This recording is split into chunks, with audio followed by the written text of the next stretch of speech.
Hi guys, welcome back to my channel. My name's Chandra and I make videos about reading, writing, and all things books. Today's video is how I've used the Snowflake method to outline my novels. I hated outlining so much. This is not the first time I've tried using the Snowflake method. I had actually tried using this method when I first started writing, but I just didn't understand story structure enough or have enough experience writing to implement it effectively. So I left outlining alone for a really long time and I started outlining again at the beginning of 2021. And this is how I utilized the Snowflake method at that time. Step one is setting up Act 1, which is the setup, funny enough. I found that outlining is its own art form. Like writing, you have to write a book for the first time. The first time you outline, it can be pretty rough. So this was where I was having the initial problem.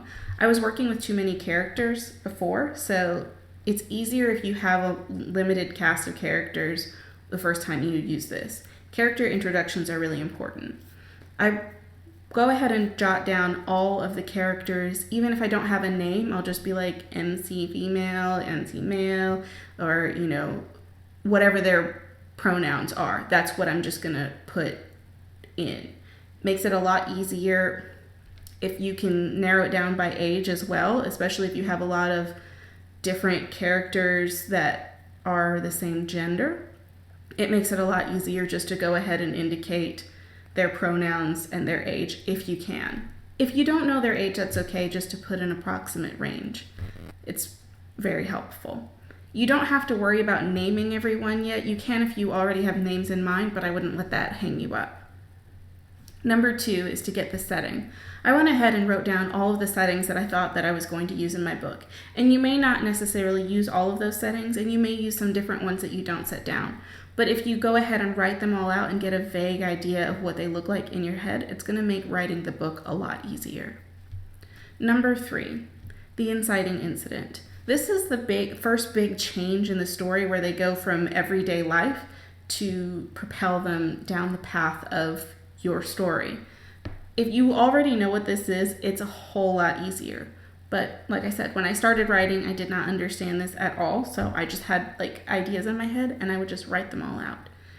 Once I started to actually write down a specific inciting incident, it made it a lot easier. Usually for me, at the beginning of the book and the beginning of the outlining process, this is just one line, maybe a short paragraph. It doesn't have to be a lot yet.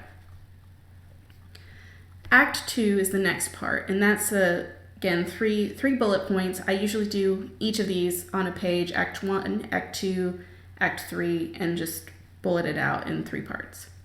The first part of Act 2 is the obstacles, and I'll go through and just anything that's going to make it harder for the character to get what they want, I just write that in there. And a lot of times, at this point, it's such a rough idea, I'm not going to keep these, but it just gives me some ideas of what kinds of difficulties I want to bring up for the character. Number 2 is the rising in action or the complications. So I'll put in additional things that can come up that would make it harder for the character, but make them intensify. So if in the obstacles, the character's worried about losing their job or their boss maybe threatens to fire them, then in the rising action or complication, they actually get fired and now they don't have money to pay a bill or something. I don't know, I'm just spitballing here. But find a way to make it intensify. Number 3 is the moment of truth, and this is where they have to make a decision one way or another what they're going to do as it relates to the whole outline of the story. Sometimes this is hard because, like I said, you don't have enough of the story written to really determine if this is what you want it to be. But if you have something in mind, definitely put it in or make something up and remember to come back in and adjust this as you work with your outline. Number 3, or part 3, would be Act 3, the resolution. This contains the lead up to the climax itself, and the denouncement or resolution. These are a little bit tougher to outline from the beginning of the book, and honestly, I don't do a lot with this at this point because of that. One of the reasons that outlining was so hard for me is because I would outline, the story would change as I would write it, and then I would get to the moment of truth, through Act 3, and I would totally change course with what I was writing, and then I would be stuck because my outline was saying turn left, and I was like, but I want to go right.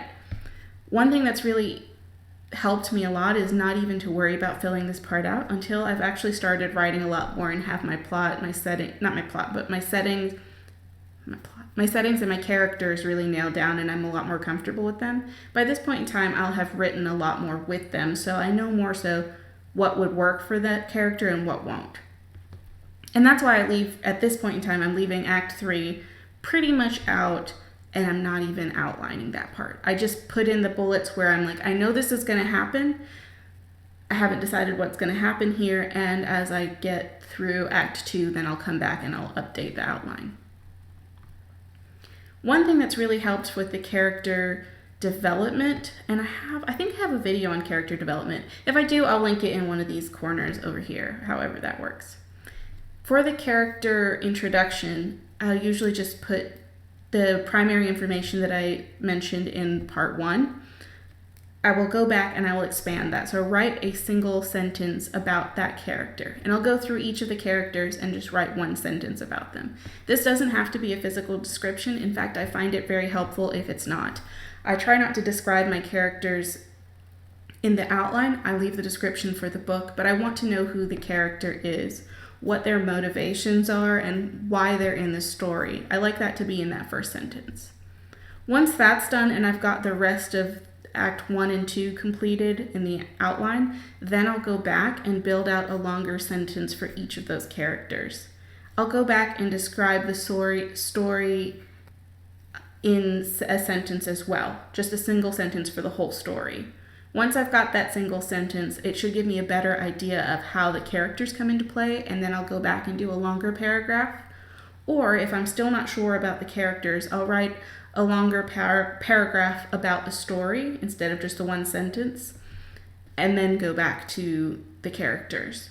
Once I have those parts done, I then write a full page that describes the whole story, and after that, those are each usually like full paragraphs for each of these acts of the story. So by this point in time, I have a little bit of a better idea of how I think the story is going to end, but like I said, a lot of times that will still change.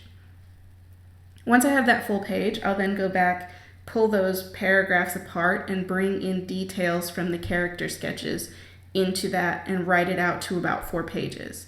This is really helpful because you kind of have to know where the story is going at this point. That doesn't mean it can't change, but it gives you a much stronger idea. And once that's complete, you have your outline. I hope that this video has helped you. Let me know if you've used the Snowflake method before and what you think about it. If you like it, if you hate it, I'd love to hear. And thank you so much for watching. I'll see you next time. Bye.